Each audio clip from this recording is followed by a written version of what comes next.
dipakai, kan punya otak gitu. Buat apa punya kepala nggak ada isinya? Buat apa? Ini mah demo khilafah. Demo khilafah, bendera ormas terlarang. Pret, ancaman bangsa dan negara. Ancaman bangsa dan negara tahu siapa? Tahu siapa? Yang hari ini sedang terjadi di Banten. Tapi di sini ada berita Suara Nasional TNI Polri harus menjaga jarak. TNI Polri harus menjaga jarak dengan aguan. Jangan sampai wibawa dan kedaulatan negara runtuh. Nah ini ancaman bangsa dan negara. Orang-orang seperti ini nih. Makin banyak anak umat Islam yang subscribe media-media Islam daripada kita subscribe media-media maksiat. Paling tidak. Bismillahirrahmanirrahim. Assalamualaikum warahmatullahi wabarakatuh. Jumpa lagi Al-Fakir Rabi Faisal. Pada kesempatan hari ini saudara, Jumat Barokah 13 Desember 2024. Bagaimana keadaan saudara dan keluarganya? Semoga sehat, walafiat, mulia, barokah. Amin, Allahumma amin. Masih panjang umur perubahan, panjang umur perjuangan. Gak mau berubah, gak mau berjuang. Apa kabar? Otak, apalagi otak-otaknya orang yang bebal nih. Orang bebal nih, tolong dong otaknya itu dipakai, kan punya otak gitu.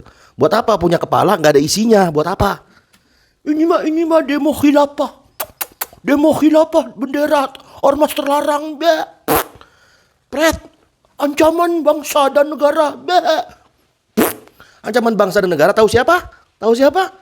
Yang hari ini sedang terjadi di Banten, yang hari ini sedang terjadi di Rempang, itu adalah ancaman bangsa dan negara. Siapa? Tidak lain dan tidak bukan adalah para kapitalis, para bohir, para bandar yang berkedok proyek strategi nasional, yang berkedok proyek nasional, yang berkedok, ya kan? Pembangunan mengatasnamakan negara.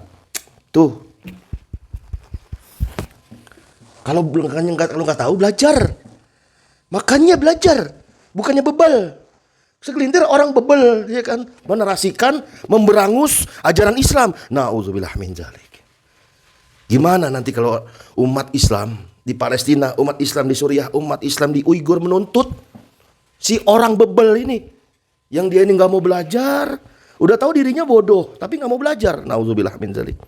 Itu orang bebel, kebanyakan pada umumnya begitu, bebel, bebal. Ini ada berita nih saudara. Masa sih TNI Polri menjaga aguan? Ya nggak mungkin lah. Tapi di sini ada berita Suara Nasional TNI Polri harus menjaga jarak. TNI Polri harus menjaga jarak dengan aguan. Jangan sampai wibawa dan kedaulatan negara runtuh. Nah ini ancaman bangsa dan negara. Orang-orang seperti ini nih. Nah, suaranasional.com. Langsung aja kita bacain beritanya saudara. Ditulis oleh Bang Ahmad Kozidudin. Sampai hari ini belum ada keterangan resmi baik dari institusi TNI ataupun Polri terkait atribut fasilitas institusi mereka yang diduga dimanfaatkan oleh Aguan Sugianto Kusuma yang notabene adalah Taipan. Waduh, udah nggak tuh? Mungkin ada, tapi Al-Fakir belum update, ya kan? Memang beberapa hari lalu laporan wawancara Tempo memuat keterangan adanya fasilitas yang diduga dimanfaatkan oleh Aguan Taipan, ya kan? Bukan HTI ya, bukan FPI, Aguan, ya kan? Nah kenapa sih orang-orang bebel itu yang sering teriak, siapa kita? Siapa kita? NKRI siapa kita? Ngomong kayak gitu, siapa kita? Ngomongnya ke sono, ke Aguan. Ngomongnya ke sono, kepada Taipan. Ngomongnya ke sono, kepada kapitalis. Bukan kepada ormas Islam. Nauzubillah min dzalik. Khilafah bukan ajaran Islam, ajaran sesat. Apa? Pret.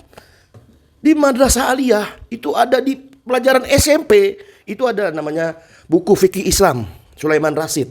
Itu ada khilafah di bab terakhir, di bab fikih karya ulama Nusantara gitu. Kalau mau tahu khilafah ajaran Islam atau bukan, buku itu yang notabene buku buat aliyah itu, buat madrasah SMA itu, dibuka lagi aja. Buku fikih Islam dibuka lagi. Nggak usah berdebat dengan ulama yang lurus, habaib yang lurus. Nauzubillah min dzalik. Apalagi sampai memonsterisasi, nakut-nakutin rakyat, nakut-nakutin warga. Khilafah adalah ISIS, ISIS adalah khilafah. Pret, ISIS itu buatan Amerika. Khilafah ajaran Islam. Kalau mau khilafah, lihatnya standarnya bukan ke ISIS, bukan ke ormas. Standarisasi khilafah, lihatnya Khulafaur Rasyidin. Itu mikir. Oh, negara kita adalah NKRI, negara kita Pancasila. Emang faktanya begitu. Emang ini negara bentuknya NKRI gitu loh. Emang faktanya NKRI dan faktanya memang Pancasila ini negara. Yang bilang, oh ini khilafah aja, yang gitu siapa yang bilang kayak gitu? Kita nggak ngakuin Pancasila, nggak ngakuin NKRI. Yang kayak gitu ngomong siapa? Ampun deh, siapa yang ngomong kayak gitu? Aduh. Sesuatu yang sifatnya fakta nggak usah dibahas. Sama seperti, ini jam tangan.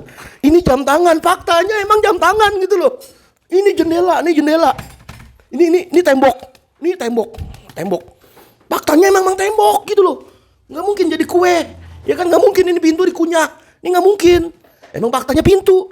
Ya sama dengan ini, faktanya NKRI. Lah memang faktanya NKRI, emangnya apaan gitu kan? Kacau. Nah, kembali soal berita. Tempo menulis Aguan selaku bos Agung Sedayu Group atau Taipan yang notabene diduga ancaman bangsa ini, ya kan. Nah, orang bebel harusnya kesini nih, orang bebel ya, buka mata, buka otak, cari otaknya di mana, cari di mana otak saya, ya kan. Harusnya orang bebel lihatnya ke sini. Bos Agung Sedayu Group menulis apa Tempo, pengembang properti ini yang juga investor IKN ini diduga dikawal mobil polisi yang menyalakan sirine dan menaiki mobil Range Rover. Nah, ya kan? Nah, itu rakyat Banten nolak adanya Aguan ini, ya kan? Kok ini nggak nyambung, Jaka Sembung bawa golok apa nggak nyambung, titik lanjutin di bawah. Ancaman bangsa ini adalah para Taipan yang notabene zolim kepada rakyat, malah ormas Islam yang dirongrong. Nauzubillah min zalik. Ormas Islam malah ini berangus. Aduh, kacau. Nah, terus pertanyaannya kemudian, atas dasar apa ada mobil diduga pengawalan kepada Aguan? Atas dasar apa Aguan bisa diduga naikin mobil Ranger Rover hitam? Ada nggak kayak gitu? Atau adakah alokasi APBN yang berasal dari pajak rakyat untuk pengadaan kendaraan dalam rangka pengawalan Aguan? Ada nggak? Atau misalnya 4, adakah alokasi APBN yang berasal dari pajak rakyat untuk pengadaan kendaraan berjenis mobil Ranger Rover hitam untuk Aguan? Ada nggak? Nah, dan masih banyak pertanyaan-pertanyaan lainnya. Nah, apakah Aguan juga digaji? Ya kan gitu, sekalian aja pakai uang rakyat, pakai pajak rakyat. Nah, dan masih banyak pertanyaan lainnya. Nah, harusnya dalam hal ini klarifikasi atau mungkin sudah keluar klarifikasinya. Sejatinya laporan Tempo ini, ya kan, nanti yang Tempo dibilangnya ini lagi Tempo radikal, Tempo ada ormas terlarang, kelompok terlarang. Tempo ini laporannya sudah menampar muka banyak semua orang, ya. Betapa tidak fakta yang diungkap Tempo itu membangun opini seolah-olah diduga kuat Aguan, ya kan, mengendalikan diduga institusi, tapi mudah-mudahan enggak. Padahal tidak boleh ada di negara di dalam negara. Nah, seluruh tindakan yang namanya yang diduga institusi harus dikendalikan berdasarkan kewenangan konstitusi kan gitu. Apalagi karena konstitusi kita berdasarkan rakyat, ya berdasarkan rakyat gitu kan. Kan demokrasi ala barat Yunani kuno, ya kan. Ikut aja itu kan. Kalau nggak mau ikut demokrasi, nggak mau ikut juga syariat Islam, terus mau ikut siapa? Mau ikut apa?